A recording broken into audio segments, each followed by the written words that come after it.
เห็นไหมพอดีน้ำ น้ำซุปมันอร่อยกว่า ก็เลยต้องเอาข้าวเอาอะไรลงให้หมดเลย กินแบบข้าวต้ม กินแบบข้าวต้มกันเลย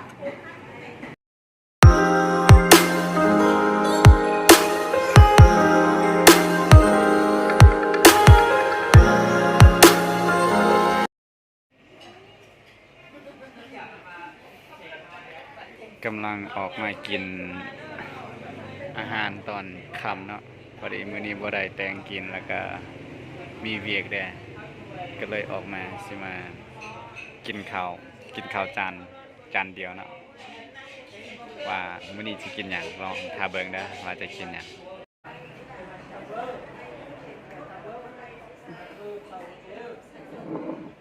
น้ำซุปได้ไหม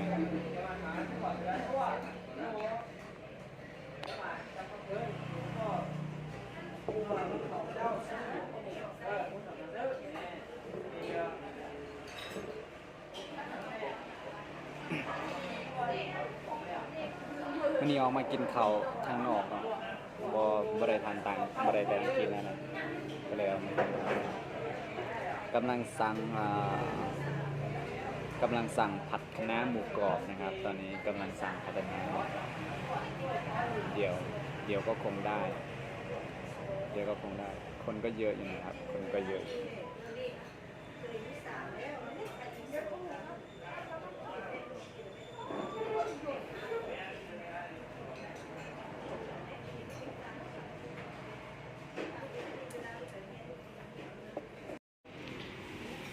ฉะนั้นแดนอาหารเฮามาฮอดเป็นทีเรียบร้อยแล้วพี่น้องเอ๋ยอันนี้คือ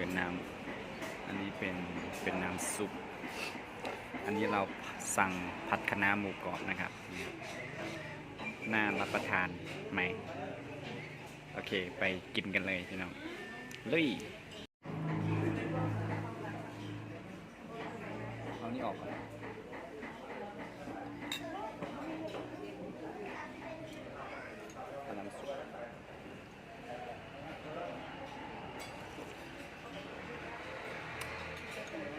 ก็กลมกล่อมดีนะอร่อยหวานแล้วก็ได้กลิ่นหัวหอม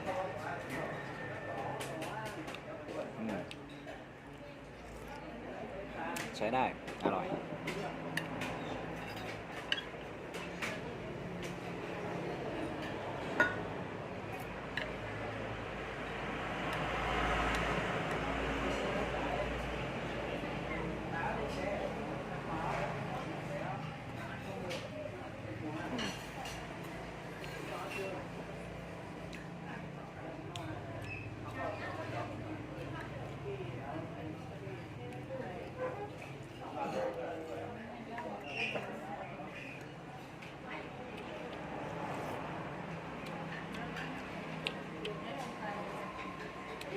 อร่อยอยู่นะ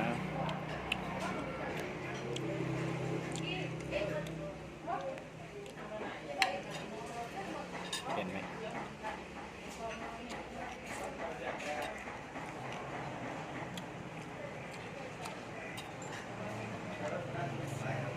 คือกล้องมันไม่เห็นต้องได้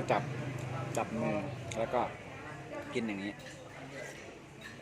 ให้ดูว่า เรากิน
เ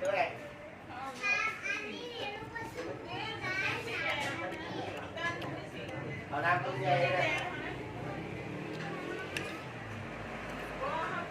โอ้นี่เขาว่าเจ้าเลยเอาสติ๊กดูแอบเอาเลย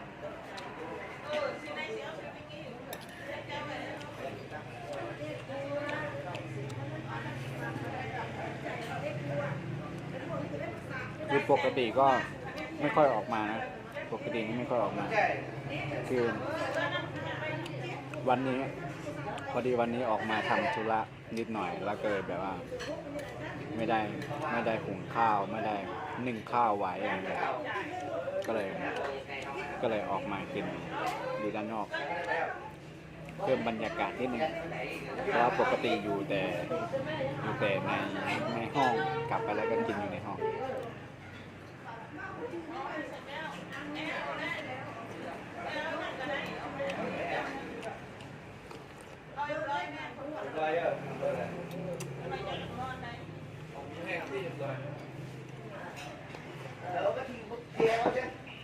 หวานน้ำซุปนี่หวานอร่อยผัดนี้ยังไม่อร่อยเท่าน้ำซุปเลย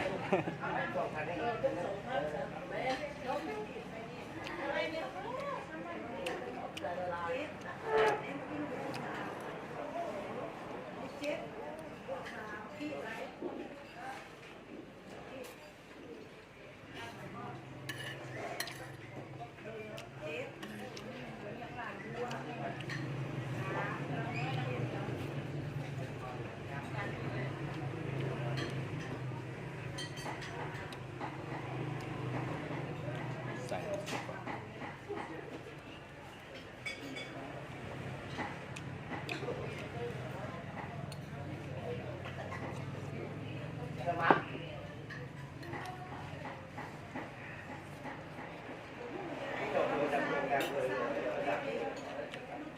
ไว้เจอกันอีกเยอะหน้าครับไปบ้าง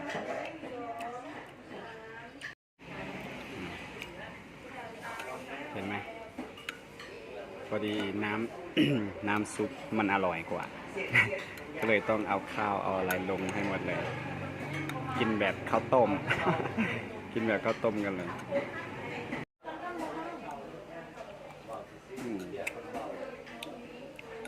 อร่อยดี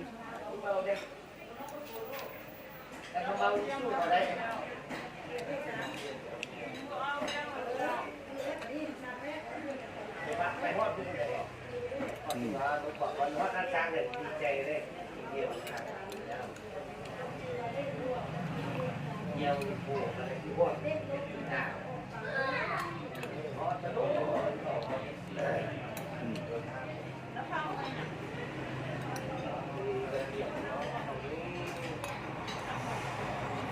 เขาว่าดูเลย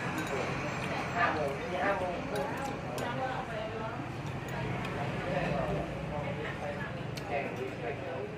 เอาจะไปแล้ว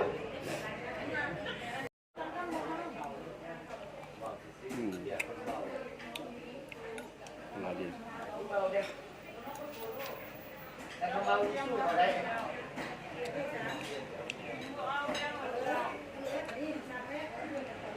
ไปฮอดดูเลยบอกว่าฮอดน้าช้างเลยดีใจเลยเดียวครับเดียวปูอะไรที่ว่าหน้าฮอดจะโดนเ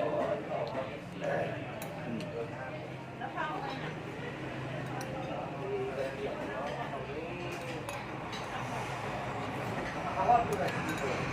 5 โมงครึ่ง